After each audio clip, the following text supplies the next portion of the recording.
Melanjutkan part sebelumnya yang dimana si kumis dengan teganya menghancurkan tempat tinggal berserta dengan seluruh keluarga Mel. Mel begitu frustasi setelah ia menyadari kalau semua keluarga berharganya telah tiada. Mel langsung melampiaskan kemarahannya kepada Albert, tangan kanan si kumis. Dengan sangat marah, ia langsung mengeluarkan kekuatan immortalnya di depan si kumis dan langsung membunuh Albert di tempat. Dan terlihat juga tatapan Mel dipenuhi dengan kebencian. Ia juga telah siap menerima semua konsekuensi asal dia bisa membalas semua orang yang sudah merampas semua kebahagiaannya dan juga kehidupannya. Mel langsung terdiam setelah ia membunuh Albert, dan terlihat juga tangannya gemetar karena ini adalah kali pertamanya Mel membunuh seseorang. Namun tak lama ia teringat kembali dengan kenangan masa lalunya. Di saat itu untuk pertama kalinya Mel membongkar rahasia terbesarnya kepada semua penghuni Greenford kalau dia memiliki kekuatan immortal. Di saat itu si paman menanyakan apakah Mel memiliki kekuatan itu sejak dia lahir. Namun tentu saja Mel mengatakan kalau dia tidak bisa mengingat jelas kenangannya saat ia masih kecil. Dan terlihat juga para penghuni langsung meminta Mel untuk menyembunyikan kekuatan itu dari si kumis. Semua itu dikarenakan mereka sangat takut jika Mel akan diserahkan kepada polisi internasional. Mel langsung tersipu malu setelah mengetahui kalau semua keluarganya sangat mengkhawatirkannya. Dengan semangat Mel langsung mengatakan kalau dia akan menggunakan kekuatannya untuk melindungi mereka semua, dan terlihat senyum bahagia dari para penghuni di sana. Mel sangat menyesal setelah mengingat janji itu.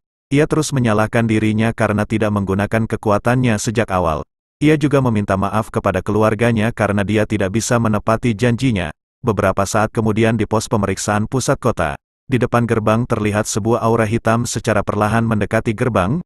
Kamera pengintai langsung mendeteksi kalau ada orang mendekat. Dengan ramah si beruang mengatakan kalau orang itu telah berada di pos pemeriksaan. Si beruang juga memberitahu kalau dia memerlukan izin jika orang itu ingin memasuki pusat kota. Dan rupanya orang itu adalah Mel. Terlihat Mel terus berjalan mendekati pos pusat tanpa memperdulikan semua aturan di sana. Si beruang langsung melakukan pemeriksaan jarak jauh. Akan tetapi sistem itu tidak bisa mengkonfirmasi surat izin dan identitas Mel. Namun setelah ia memeriksa pakaian kumuh yang dikenakan Mel, ia langsung mengidentifikasi kalau Mel adalah seorang Gamma. Dengan sopan si beruang memberitahu kalau Mel tidak bisa memasuki kota. Si beruang terus-menerus meminta Mel untuk berhenti. Namun Mel tidak memperdulikan semua peringatan si beruang dan terus berjalan mendekati gerbang. Si beruang begitu marah melihat Mel yang tidak mendengar peringatannya. Ia juga langsung mengerahkan semua senjatanya ke arah Mel. Mel begitu marah karena si beruang tidak mengizinkannya memasuki kota dan malah menodongkan senjata ke arahnya. Dan terlihat si beruang telah bersiap menyerang Mel. Dan tanpa ragu si beruang langsung menembakkan semua senjatanya ke arah Mel. Meski telah terkena banyak tembakan namun terlihat Mel tidak merasakan apapun. Dengan santai Mel juga menanyakan keberadaan si kumis kepada si beruang. Si beruang begitu terkejut melihat Mel masih hidup setelah terkena serangan mematikan itu. Mel terus bertanya tentang apa salah mereka semua. Ia juga menanyakan harus sampai kapan ia mengikuti aturan yang telah dibuat oleh orang-orang korup. Si beruang langsung keringat dingin setelah Mel mengatakan itu. Namun tak lama si beruang langsung mengangkat jempolnya sambil mengatakan kalau dia telah bertemu dengan wanita gila. Sambil memberitahu Mel kalau mulai sekarang dia akan mendapat masalah, ia juga langsung melaporkan ke markas polisi kalau seorang kriminal telah muncul. Dan terlihat Mel langsung mengambil ancang-ancang dan langsung melesat maju ke arah si beruang. Dan tak lama poster buronan Mel telah terpampang di markas besar kepolisian internasional dengan nilai buronan 100.000. Lalu scene berpindah di balik gerbang pos pemeriksaan.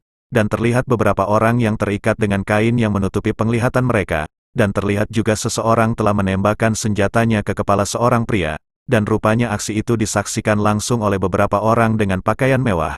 Bahkan orang-orang itu memberikan tepuk tangan dengan aksi kejam itu. Sambil menangis si suami meminta istrinya agar tidak usah takut karena semua kengerian itu akan berakhir dalam waktu 1 menit.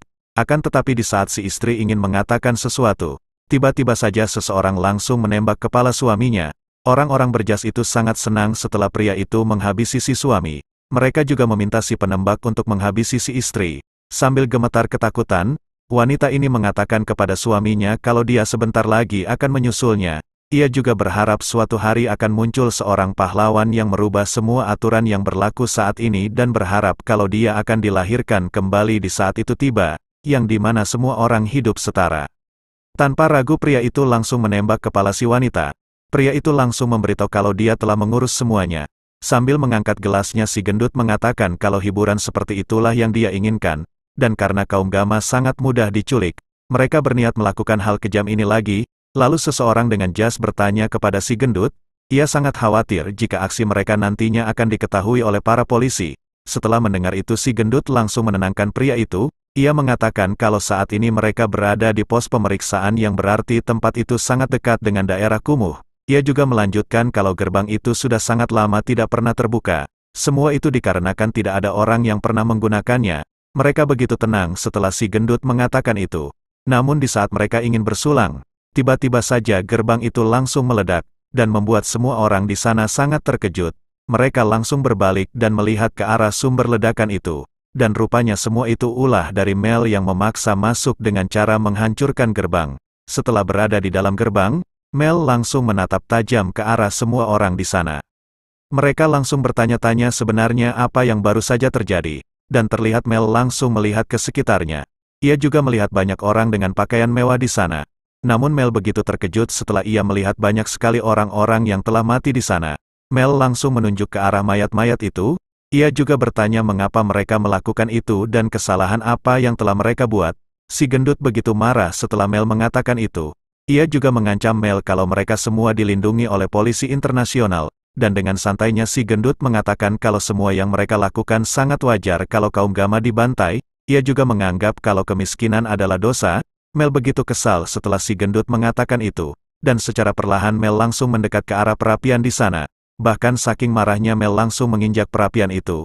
Melihat itu mereka menganggap kalau Mel sudah gila karena dengan santainya ia menginjak perapian yang masih menyala, dan terlihat Mel telah berada di tengah-tengah mereka semua dengan tatapan mengintimidasi. Sambil menatap api yang membakar tubuhnya Mel mengatakan kalau kota itu sudah tidak ada harapan lagi.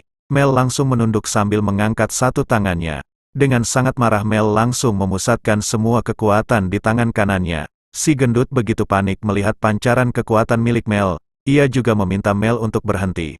Namun Mel tidak menghiraukan perkataan si gendut dan langsung menghantamkan pukulannya ke tanah. Pukulan itu langsung menciptakan sebuah ledakan yang cukup besar. Lalu scene berpindah di markas besar polisi internasional. Dari dalam markas terlihat poster buronan Mel telah terpampang di sana. Seorang administrator di sana mengumumkan kalau gadis itu adalah seorang penjahat yang baru saja dilaporkan. Ia juga meminta semua anggota untuk bergerak. Setelah mendengar laporan itu salah satu anggota kepolisian bertanya kepada kaptennya yang bernama Masko apakah dia telah siap melakukan misi. Namun Masko mengatakan kalau dia tidak tertarik dengan misi itu, karena dia tidak mau menangani kasus yang tidak menghasilkan uang untuknya. Lalu ia mengatakan kepada seseorang yang berada di sampingnya kalau dia harus pergi menjalankan misi itu. Karena ia tahu kalau pria itu telah lama beristirahat dan sekaranglah waktu yang tepat untuk sedikit menggerakkan tubuhnya agar tidak kaku. Masko juga melanjutkan sebagai petugas nomor 1 di kepolisian. Dia harus memberitahukan contoh yang baik kepada semua anggotanya. Setelah mendengar itu pria ini mengatakan kalau Masko telah banyak berkembang. Ia juga meminta Masko untuk lebih menghormatinya karena dia pernah menyelamatkannya. Masko langsung kehilangan kata-kata setelah pria itu mengungkit masa lalu. Dan tiba-tiba saja secara perlahan laporan kejahatan Mel bertambah. Bahkan nilai imbalannya terus bertambah tinggi. Dengan panik administrator itu mengatakan kalau Mel memiliki kekuatan keabadian. Semua anggota kepolisian begitu terkejut setelah mereka mendengar kekuatan milik Mel. Bahkan nilai buronannya mencapai 10 juta. Semua anggota langsung terdiam setelah melihat nilai hadiah yang begitu besar. Dan terlihat Masko begitu kagum melihat jumlah hadiah yang akan didapatkannya jika berhasil menangkap Mel. Sambil berkeringat dingin Masko mengatakan kalau dia tidak akan melewatkan hadiah sebesar itu. Bahkan si pria besar tidak menyangka kalau di Greyford rupanya terdapat orang yang bermasalah seperti Mel. Lalu scene berpindah kembali di pos pemeriksaan. Terlihat kobaran api yang sangat besar di sana. Dan terlihat juga kondisi Mel telah pulih kembali setelah dia melancarkan serangan kuat barusan. Dan terlihat dampak dari serangan Mel yang begitu mengerikan. Oke cuy, cukup sekian dulu. Menurut Mimin cerita manhwa ini makin seru aja. Ditambah lagi di chapter selanjutnya ada scene yang bikin Mimin cembokur. Mimin juga mau minta maaf kalau durasinya kependekan soalnya besok Mimin ada kepentingan mendadak. Oh iya, Mimin gak akan pernah lupa buat mengucapkan terima kasih sebanyak-banyaknya buat kalian semua yang selalu support Mimin. Mimin doakan agar kalian semua sehat selalu dimanapun kalian berada. Oke cuy, Mimin pamit dulu dan sampai jumpa di video selanjutnya.